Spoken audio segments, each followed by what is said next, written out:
గత ప్రభుత్వం గత ముఖ్యమంత్రి గారు 23% ఫిట్మెంట్తో పీఆర్సీ ఇచ్చింది. అదే ఈ ప్రభుత్వం ఉంటే పీఆర్సీ ఇచ్చిండే వాళ్ళ మనకు.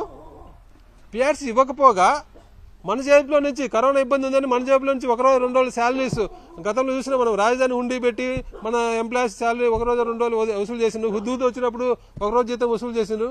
అట్లా కరోనా టైంలో కూడా కరోనా హుండీ అని ఒకటి పెట్టి మన జీతం లాగేవాళ్ళు తప్ప కరోనా టైంలో మనకు పీఆర్సీ ఇచ్చిండేవాడా ఈ ముఖ్యమంత్రి ఉంటే? అప్పుడు మీడియా వాళ్ళు కూడా ఏం మాట్లాడేవాళ్ళు, రాష్ట్రం అంతా ఇబ్బంది పోతుంటే వీళ్ళకి పీఆర్సీలు కావాలా, ఐఆర్లు కావాలా, ఈ టైంలోని ఈ పచ్చ జర్నలిస్టులు పచ్చ మీడియా వాళ్ళు కూడా మన మీద ఉద్యోగుల మీద ఎదురుదాడి చేసేవాళ్ళు. మనం ఒకవేళ ఐఆర్ కానీ పీఆర్సీ అలాంటివి ఏమైనా అడిగింటే ఈ ప్రభుత్వం ఆ టైంలో ఉండి మనం అలాంటివి అడిగింటే మనం అడగకుండా మన మీద ఎదురుదాడి చేసి మన నోరు నొక్కేవాళ్ళు. అది వాస్తవం కాదా? అంత అన్యాయంగా ఈ ప్రభుత్వం చేసేది అప్పుడు. అలాంటిది అప్పుడు ఆ ముఖ్యమంత్రి గారు కాబట్టి ఆయన ఇచ్చిన మాట ప్రకారం ఐఆర్ ఇచ్చిన మాట 23% ఫిట్మెంట్తో పీఆర్సీ అమలు చేసిండు. అది చేసిన ఆ గవర్నమెంట్ ఇంకా చాలా చేసిండ్రు. వేలాది టీచర్లకు ప్రమోషన్లు ఇచ్చిండ్రు. ఒక్కొక్క కొత్త పోస్టు ఎంఈఓలో గొడవలు ఉంటే ప్రమోషన్లు ఆగిపోతే మండలానికి ఒక ఎంఈఓ కొత్త పోస్ట్ క్రియేట్ చేసి ఎంఈఓ ప్రమోషన్లు ఇచ్చిండ్రు. అలాగే ఎంపీడీ వాళ్ళకి 25 నుంచి ప్రమోషన్ లేకుంటే వాళ్ళకి కొత్త పోస్ట్ క్రియేట్ చేసి ప్రమోషన్లు ఇచ్చిండ్రు. సర్వే ఎంప్లాయీస్కు 20,000 నుంచి ప్రమోషన్లు రావడం లేదని వాళ్ళకు పోస్ట్ క్రియేట్ చేసి ప్రమోషన్లు ఇచ్చిండ్రు. ఇలా ఎన్నో చాలా చేసిండ్రు. మహిళలకు చైల్డ్ కేర్ లీవ్ 2 నెలల నుంచి 6 నెలలకు పెంచిండ్రు. మహిళలు ఇబ్బంది పడతారు, వాళ్ళకి స్పెషల్ ఆరోగ్య సమస్యలు ఉంటాయని చెప్పి సంవత్సరానికి ఒక 5 స్పెషల్ క్యాజువల్ లీవ్స్ ఇచ్చిండ్రు. డిపార్ట్మెంట్ ఎగ్జామ్స్లో కూడా గత ప్రభుత్వం అంటే ఇప్పుడున్న ప్రభుత్వం 2014-19 మధ్య ఉద్యోగులను ఇబ్బంది పెట్టాలని ఉద్యోగులు డిపార్ట్మెంట్ పరీక్షలు పాస్ కాకూడదు, వాళ్ళని పాస్ తగ్గించాలి, వాళ్ళకి ప్రమోషన్లు ఇంక్రిమెంట్ రాకుండా అడ్డుకోవాలని చెప్పి డిపార్ట్మెంట్ పరీక్షల్లో కూడా నెగిటివ్ మార్క్ సిస్టమ్ తీసుకొచ్చే దాన్ని గత ప్రభుత్వం గత ముఖ్యమంత్రి గారు తీసేసిండ్రు. ఇలా ఉద్యోగులకు మేలు చేసే పనులు ఎన్నో చేసిండ్రు. మీరేం చేసిండ్రు చెప్పండి? ఈ 2 నెలల్లో మీరు ఉద్యోగులకి చేసినామని చెప్పండి. మీరు ఏం చేయకుండా గత ప్రభుత్వం చేసింది మంచి అంటే నేను నా మీద పార్టీ ముద్రేసి పార్టీ వాడని చెప్పి ప్రచారం చేసి ఇలాంటి నిర్ణయం తీసుకుంటారా? అంటే ఉద్యోగులు ప్రశ్నించకూడదు మిమ్మల్ని అని చెప్పి మీరు ఇష్టం వచ్చినట్టు చేస్తారా? గత ప్రభుత్వం హామీలన్నీ 1 సంవత్సరంలో 80% హామీలు అమలు చేసింది. మీరు 2 ఏళ్ళు అయింది, ఒక హామీ అమలు చేసిందా? చేయలేదు.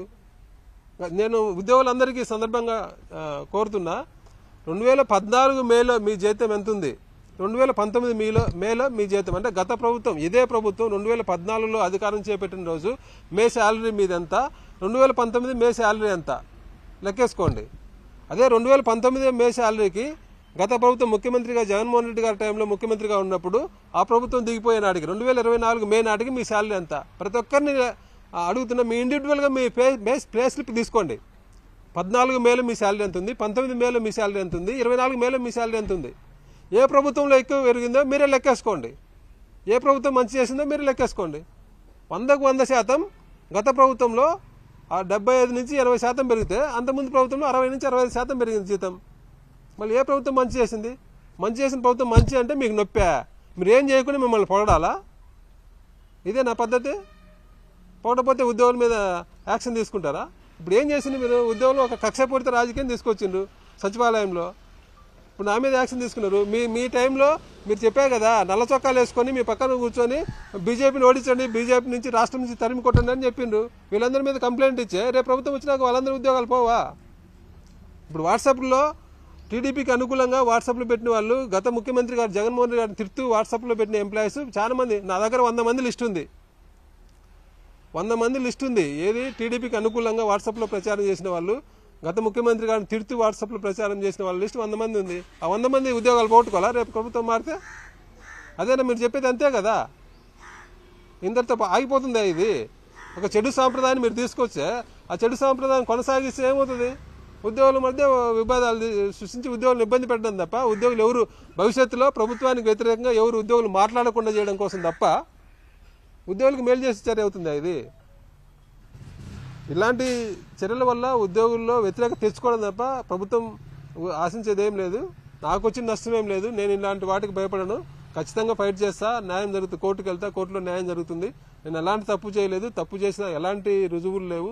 రుజువులుండే చాలా 100 కేసులు చెప్పిన. రుజువులుండే వాళ్ళ మీద గత ప్రభుత్వాలు ఇలాంటి పట్టించుకోకూడదని చెప్పి వదిలేసింది. అలాంటిది ఏం రుజువు లేకుండా ఒక కక్షపూరితంగా నా మీద ముఖ్యమంత్రి గారికి అంటే కొన్ని మీడియా ఛానళ్ళు నన్ను ఎందుకు ఒక శత్రువులాగా, ఈ ముఖ్యమంత్రి గారు కూడా ఎందుకు అంటే 2017 ఎలక్షన్లో కూడా నేను పోటీ చేస్తే నన్ను ఓడించడానికి నన్ను ఇంటికి పిలిచి బెదిరించి నువ్వు పోటీ చేయొద్దని చెప్పి అప్పుడు గెలవాల్సిన వాడిని ఆయన ఇన్వాల్వ్ అయ్యి ఆ ఎలక్షన్లో నన్ను ఓడగొట్టిండు. ఎందుకు మళ్ళీ నా మీద వ్యక్తిగతంగా కక్షంతో తెలియడం లేదు. ఖచ్చితంగా ఇలాంటివి అయితే నేను కోర్టులో నాకు న్యాయం జరుగుతుందని చెప్పి ఆశిస్తున్నా. కొన్ని మీడియా ఛానళ్ళు కూడా ఇష్టం వచ్చినట్టు నా మీద నేను గత ప్రభుత్వంలో జగన్ బంటు అని నేను అనలేదు ఆ మాట. ఆ పత్రికలు రాస్తే జగన్ బంటు ఎలా గెలిచిందని, నేను సెక్రటరీలో ఎంప్లాయీస్ నాకు ఓట్లేసి గెలిపించే జగన్ బంటు ఎలా గెలిచిందని చెప్పి వాళ్ళే రాసిండ్రు. సరే మీరు బంట అంటే అనుకోండి, నేను గవర్నమెంట్ ఎంప్లాయీని, గవర్నమెంట్ హెడ్ ఆ రోజు ముఖ్యమంత్రి గారు కాబట్టి మీరు అంటే అనుకోండి. నేనన్నా వాళ్ళంటే అన్నా తప్ప నేను జగన్ బంటు అన్నా నేనే ఒప్పుకున్నానని రాయడం. స్థానిక ఎన్నికల్లో కరోనా సమయంలో ఇబ్బంది ఉంది, కరోనా వల్ల ఉద్యోగులు ప్రాణాలు కోల్పోయే పరిస్థితి ఉంది కాబట్టి లోకల్ బాడీ ఎలక్షన్లు చాలాసార్లు డిలే అయినాయి, చాలాసార్లు పోస్ట్ పోన్ అయినాయి. ఇప్పుడు ఇబ్బంది ఉంది కాబట్టి ఉద్యోగులకు పోస్ట్ పోన్ చేయండి అడిగితే అప్పుడు మేము ప్రభుత్వ తొత్తులు అని చెప్పి మీరు అన్నారు. ఇప్పుడు ఏమైంది? ఇప్పుడు లోకల్ బాడీకి టైం అయిపోలేదా? ఎలక్షన్ పెట్టిందా? ఇప్పుడు కరోనా ఇబ్బంది ఉందా? ఇప్పుడు ఎంప్లాయీస్ రెడీగా ఉన్నారు ఎలక్షన్లు పాల్గొనడానికి. మళ్ళీ ఎందుకు ఎలక్షన్ పెట్టడంలా? ఇప్పుడేం కొంప మునగలేదా? అప్పుడు ఆ రోజు ఇబ్బంది ఉంది, ఎంప్లాయీస్ అది కరోనా వంటి ఇబ్బందుల్లో ఉద్యోగులు ప్రాణాలు పోతున్నాయి, పబ్లిక్ కూడా ఇబ్బంది, పబ్లిక్ కూడా ప్రాణాలు కోల్పోతారు ఎలక్షన్ జరిగితే ఆ టైంలో అని చెప్పి పోస్ట్ పోన్ చేయండి అంటే యాగి చేసి మమ్మల్ని మీద పార్టీ ముద్ర వేసిండ్రు. ఇప్పుడు ఏం లేదు, ఎందుకు పెట్టాము మళ్ళీ లోకల్ బాడీ ఎలక్షన్లు? మీకు నచ్చితే మీ ఇష్టం వచ్చిన ఏమైనా చేయొచ్చు, మాకు ఇబ్బంది అవుతుంది, మా ప్రాణాలు పోతాయంటే మీరు మా మీద ముద్రేసి మమ్మల్ని పార్టీ ముద్రేసి మమ్మల్ని బదనాం చేస్తారా? ఇలాంటివన్నీ ఎక్కువ రోజులు నడవవు. ఖచ్చితంగా కోర్టుకు వెళ్తాం, కోర్టులో నాకు న్యాయం జరుగుతుందని ఆశిస్తున్నా. ఇప్పుడైనా ప్రభుత్వం చేసిన తప్పును తెలుసుకొని వెనక్కి తీసుకోవాలి. నేను సిఎస్ గారికి కూడా ఒక రిప్రజెంటేషన్ ఇచ్చా, దీని మీద పునరాలోచన చేయాలని చెప్పి. దాని నుంచి ఎలాంటి స్పందన లేకపోతే ఖచ్చితంగా కోర్టును ఆశ్రయించి కోర్టులో నాకు న్యాయం జరుగుతుందని ఆశిస్తున్నా. ప్రభుత్వం మీద అయితే ఖచ్చితంగా ఇలాంటి చర్యలకు భయపడతామని అనుకోవద్దు. ఇలాంటి జరిగినప్పుడు ఇంకా కొద్దిగా ఫ్రీగా ఇంకా గట్టిగా మాట్లాడగలను ఇలాంటి టైంలో. కాబట్టి నాకు ఉద్యోగం ఉన్న లేకపోయినా నేను ఎంప్లాయీస్ తరఫున ఎప్పటికీ ఫైట్ చేస్తూనే ఉంటాను, ఎంప్లాయీస్ వాయిస్ని వినిపిస్తూనే ఉంటాను. Thank you very much.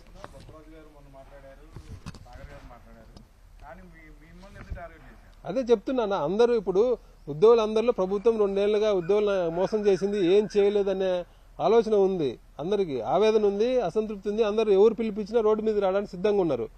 ఉద్యోగుల ఆవేదన గుర్తించి ఉద్యోగ సంఘాల నాయకులు కూడా చాలా రోజులు ఓపిక పట్టిండ్రు. ప్రభుత్వం ఏదో చేస్తుంది, కొత్త ప్రభుత్వం వస్తాను కొద్ది టైం ఇవ్వాలని ఉద్యోగ సంఘాల నాయకులు అందరూ ఓపిక పట్టిండ్రు. అయినా ప్రభుత్వం పట్టించుకోవడం లేదు. అసలు చెప్పుకోవడానికి ఉద్యోగ సంఘాల నాయకులు చెప్పుకోవడానికి ఒక మనిషే లేడు. గత ప్రభుత్వంలో ఒక కమిటీ ఉండింది, క్యాబినెట్ సబ్ కమిటీ ఉండింది, అడ్వైజర్ గారు సజ్జల రామకృష్ణారెడ్డి సార్ ఉన్నారు. ఏదైనా సమస్య ఉంటే ఆయన చెప్పేవాళ్ళం, ఆయన ద్వారా ముఖ్యమంత్రి గారికి వెళ్ళి కొన్ని సమస్యలు పరిష్కారం అయ్యేటి. ఇప్పుడు చెప్పుకోవడానికి ఎవరు లేరు, ప్రభుత్వం పట్టించుకోవడం లేదు, ఉద్యోగుల అసంతృప్తి ఉంది. అలాంటప్పుడు ఉద్యోగ సంఘాల నాయకులు ఏం చేస్తారు? రోడ్డు మీదకి రాక తప్పని పరిస్థితి. అందుకోసం అందరు రోడ్డు మీదకి రావాలని, అది అంటే ఎవరు మాట్లాడుకోలే, యాదృచ్ఛికంగా జరిగింది. మొన్న ఆదివారం రోజు నేను మాట్లాడా, సూర్యనారాయణ గారు మాట్లాడారు, విద్యాసాగర్ గారు మాట్లాడారు, బొప్పరాజు గారు అందరూ మాట్లాడారు. ప్రభుత్వం పట్టించుకోవడం లేదు, రోడ్డు మీదకి ధర్నా చేయాలని చెప్పి మాట్లాడారు. దాంతో ప్రభుత్వం ఏదో ఉద్యోగులందరూ అదే చెప్తున్నా, అంటే ఎవరో ఒకరిని బలి చేయాలా, అంటే ఎవరో ఒకరి మీద యాక్షన్ తీసుకుంటే మిగతా వాళ్ళు భయపడతారు. నా మీద ఒక ముద్ర ఉంది కాబట్టి, నా మీద ఆల్రెడీ ఒక కేసు ఉంది కాబట్టి నా మీద వేటేస్తే మిగతా వాళ్ళు రోడ్డు మీద రావడానికి, అంటే ఒకవేళ నాయకులు పిలిపించినా ఉద్యోగులు కొంత భయపడతారు అనే ఉద్దేశంతో ప్రభుత్వం ఆలోచనతో చేసింది తప్ప ఇందులో ఎలాంటి వాస్తవం లేదు. ఇది తప్పుడు కేసు, ఖచ్చితంగా నిలబడదు. ఈ ఫైల్ డీల్ చేసిన ప్రతి ఒక్క ఐఏఎస్ ఆఫీసర్ కూడా తెలిసి తప్పుడు కేసు అని. కాకపోతే వాళ్ళు కూడా పైన పొలిటికల్ బాసులకు ఎదురు చెప్పలేని పరిస్థితిలో ఉన్నారు కాబట్టి ఇలాంటి ఆర్డర్ వచ్చింది. కాబట్టి ఇది కోర్టులో నిలబడదు, ఖచ్చితంగా కోర్టులో దీన్ని తెలుసుకుంటారు. మున్సిపల్ కార్మికులు, అవుట్ సోర్సింగ్ వాళ్ళు, ఆశా వర్కర్లు, అంగన్వాడీలు, ఏ వర్గానికి ఈ ప్రభుత్వం వచ్చినాక మేలు జరిగింది చెప్పమనండి. ఏ ఒక్క ఉద్యోగ వర్గానికి న్యాయం చేయలేదు. రావాల్సినట్టు వాళ్ళు చెప్పిన హామీలు పక్కన పెట్టండి, లెజిటిమేట్ గా మాకు రావాల్సినట్టు కూడా రావడం లేదు. 2 నెలల్లో ఒక డిఏలకు దిక్కులేదు. 2 నెలలు ఒక డిఏని ఇచ్చేది, 4 డిఏలు పెట్టిన ప్రభుత్వం గతంలో ఎప్పుడు లేదు. కరోనా సమయంలో గవర్నమెంట్ ఆఫ్ ఇండియా హోల్డ్ చేసింది కాబట్టి ఆ టైంలో పెండింగ్ ఉండేది తప్ప డిఏలు. మిగతా అప్పుడు ఎప్పుడు 4 డిఏలు ఏ గవర్నమెంట్ పెండింగ్ పెట్టలే, ఇప్పుడు గవర్నమెంట్ పెట్టింది పెండింగ్. ఇట్లా ప్రతిదీ అంటే ఉద్యోగులకు ఏం చేయకూడదు, ఉద్యోగులు ఏం మాట్లాడకూడదు వాళ్ళని భయపెట్టాలనే ఒక ఉద్దేశంతో చేసిన పనే ఇది. ఇలాంటివి నడవవు. ఖచ్చితంగా టైం వచ్చినప్పుడు ఉద్యోగులు ఏంటో చూపిస్తారు ఖచ్చితంగా.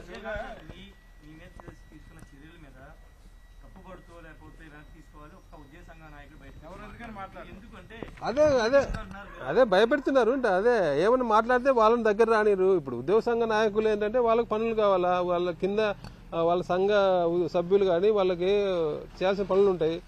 నాకు వ్యతిరేకంగా నాకు అనుకూలంగా మాట్లాడితే మళ్ళీ వాళ్ళ మీద కూడా పార్టీ ముద్ర వేస్తారు, వైసీపీ ముద్ర వేసి దూరం పెడతారేమో, పనులు కావేమో అనే ఆందోళన సహజంగా ఉంటుంది. అందుకనే ఎవరు మాట్లాడకపోవచ్చు, దాన్ని నేను తప్పపడడం లేదు. వాళ్ళ పనుల కోసం వాళ్ళు చేయక తప్పని పరిస్థితి.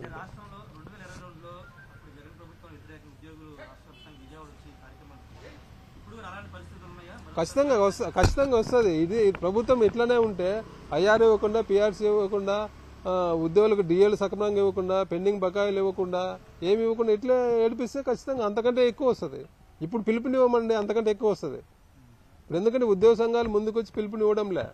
అప్పుడు అంటే పిఆర్సీ ఒక సంఘటన, దానికి మమ్మల్ని ఫ్లేరప్ చేయడానికి ఒక సంఘటన దొరికింది కాబట్టి అప్పుడు ఇచ్చిండ్రు.